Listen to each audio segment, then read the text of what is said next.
नमस्कार, मैं doctor Gaurav Sharma, physiotherapist, director and founder Rudras physiotherapy clinic. आज हम बात करने जा रहे हैं उस बीमारी की जो अपने भारत में मौतों का दूसरा सबसे बड़ा कारण बनी है। इस बीमारी की वजह से हर 40 सेकंड में एक व्यक्ति इस बीमारी से जूझ रहा है और हर 4 मिनट में एक व्यक्ति इस बीमारी की वजह से अपनी जान गंवा रहा है। भारत में 10 लाख मरीजों को मस्तिष्क की जो नसें होती हैं उनमें ब्लॉकेज होने के कारण इस बीमारी से जूझना पड़ रहा है। और इसमें अभी इस आज के टाइम पर इसमें युवाओं को भी अधिक ज़्यादा मात्रा में देखा जा रहा है।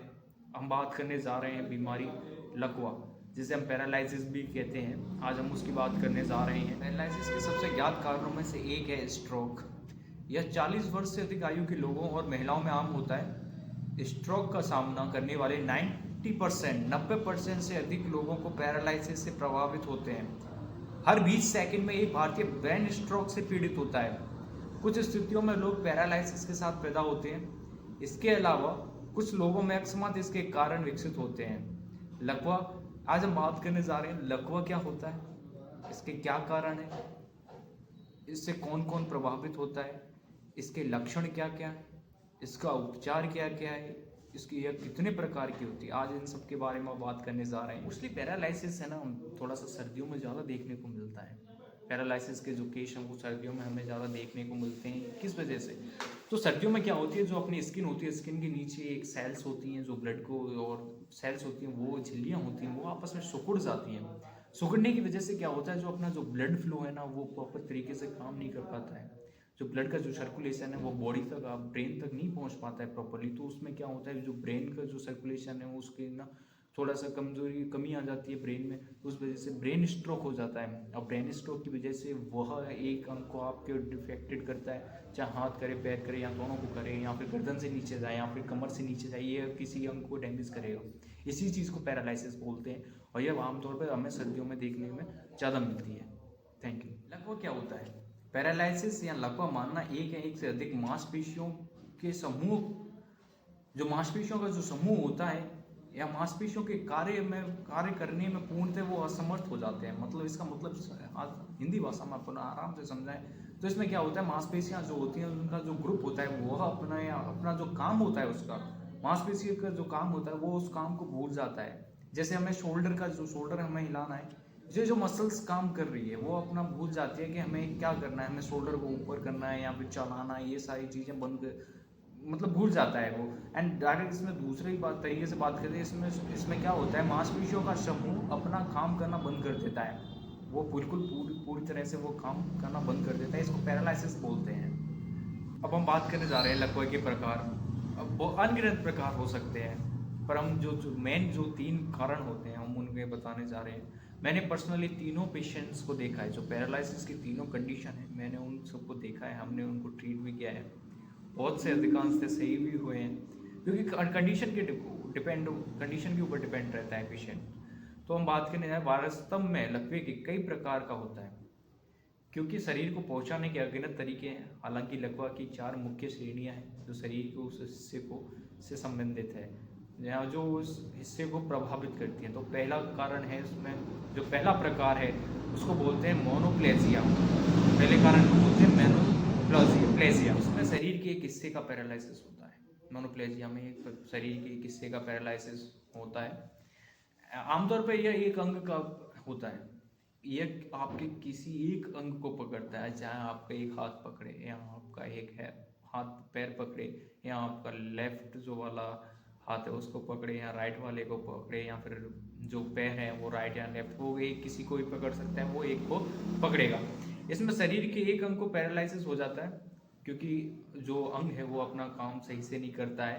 कारण है जो मोनोप्लेजिया में भी कारण है। यह किस कारण से होता है? ये स्ट्रोक की वजह से होता है, ये ट्यूमर की वजह से होता है, या चोट या बीमारी के कारण होता है, या जो अपना जो तंत्र है उसमें चोट पहुंचना या उसमें कमी होना उस वजह से होता है। यह एक स्थायी स्थिति है। जब लकवाग्रस्त क्षेत्र को प्रभावित करने वाली नसें पूरी तरीके से कटी नहीं होती हैं, तो अक्सर पैरालिसिस के माध्यम से महत्वपूर्ण कार्य को पुनः प्राप्त कर सकता है पेशेंट अपना। अगर जो पेशेंट की जो मांसपेशियां हैं जो थोड़ा बहुत काम कर रही हैं, तो हम मोनोप्लेजिया को सही कर सकते हैं। अनदर पूरी डेड है मसल्स, तो हम उसको सही करने जा रहे हैं लकवे के दूसरे प्रकार के जो दूसरा प्रकार है उसको बोलते हैं हेमिप्लेजिया। शरीर के एक ही तरफ के हाथ और पैर दोनों को प्रभावित करता है। हेमिप्लेजिया अक्सर पिन और सुइयों की सनसनी से शुरू होता है और मांसपेशियों की कमजोरी में बदल जाता है।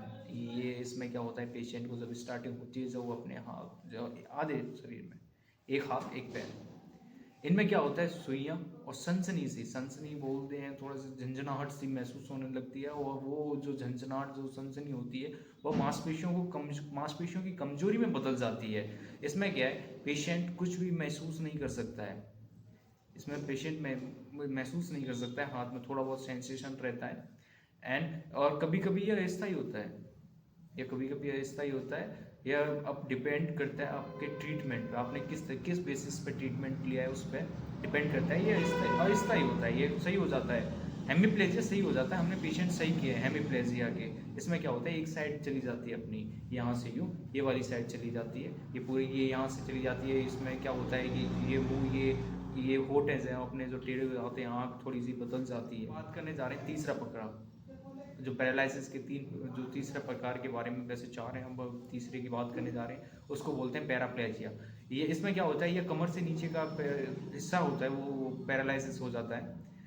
यह लकवे की जो इसमें जो लकवा दिखता है वो हमें कमर से नीचे का दिखता है, या पैरों, कूलों या अन्य कार्यों जैसे कि सेक्सुअल और जो अपना जो डेली वर्क होता है मॉर्निंग का, यह उसको प्रभावित करता है। या अपने पैरों को, इसमें क्या होता है, पेशेंट अपने पैरों को मूवमेंट नहीं कर सकता है, इसमें पेशेंट को अपने पैरों को नहीं चला सकता है, या और इसमें पेशेंट अपने कमर से नीचे का जो हिस्सा है उसको महसूस नहीं कर सकता है, इसमें महसूस नहीं कर सकता है। जरूरी नहीं है कि यह स्थायी हो, यह जरूरी नहीं है यह स्थायी हो और यह पूर्णतः पैरालिसिस हो।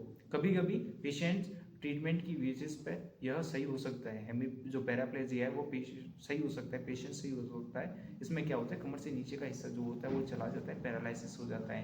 एंड चौथा प्रकार है उसको बोलते हैं कार्डिप्लेजिया। ये होता है कार्डिप्लेजिया, इसमें इसको टेट्राप्लेजिया भी कहा जाता है। गर्दन से नीचे का लकवा है, इसमें सभी अंग, दोनों हाथ, दोनों पैर और गर्दन, ये आमतौर पे ये जो अंग हैं वो जो प्रभावित होते हैं, इफेक्टेड होते हैं इसमें क्वाड्रिप्लेजिया में। गर्दन से नीचे का जो हिस्सा है वो पूरा चला जाता है, पेशेंट कुछ भी महसूस नहीं कर सकता है उसके शरीर में, कि उसके शरीर में हाथ हैं या नहीं है, पैर हैं या नहीं है। ये गर्दन से नीचे का जो पूरा अंग है वो पूरा प्रभावित हो जाता है। हम बात करने जा रहे हैं लकवे में जो लक्षण है वो क्या क्या देखने को मिलते हैं लकवे में। तो लकवे में हमें नमनेस दिखती है, ट्रिलिंग दिखती है, पेन दिखता है, जो चलने की जो स्टाइल है वो बदल जाती है, एंड सांस लेने में हमें दिक्कत आती है, और जो बैलेंस है अपनी बॉडी का मतलब वो अपन को डिफ़िकल्टी आती है बैलेंस बनाने में, दोनों पैर एक साथ नहीं पड़ते हैं, चाल जो होती है पेशेंट की वो बदल जाती है, जो मसल्स हैं वो अपना काम नहीं कर सकती हैं। ये थोड़े से आमतौर पे ये लक्षण होते हैं पैरालिसिस के। एंड बात करें इसके ट्रीटमेंट की, तो इसमें ट्रीटमेंट क्या है, अगर हमें ब्रेन स्ट्रोक की वजह से पैरालिसिस हुआ है तो उसमें ब्रेन स्ट्रोक की जो टैबलेट है, अपने बीपी को कंट्रोल करने वाली जो टैबलेट है वो हमें लेनी पड़ती है। एंड देन उसके बाद जो 100% वो ट्रीटमेंट चाहिए पेशेंट को, वो है फिजियोथेरेपी। पैरालिसिस का पेशेंट सिर्फ फिजियोथेरेपी से ही सही हो सकता है। हाँ, उसमें ज़रूर है, टाइम ज़रूर लगता है, 3 से 6 महीने लग जाते हैं, कभी कभी पेशेंट को 1 साल भी लग जाती है चलने में।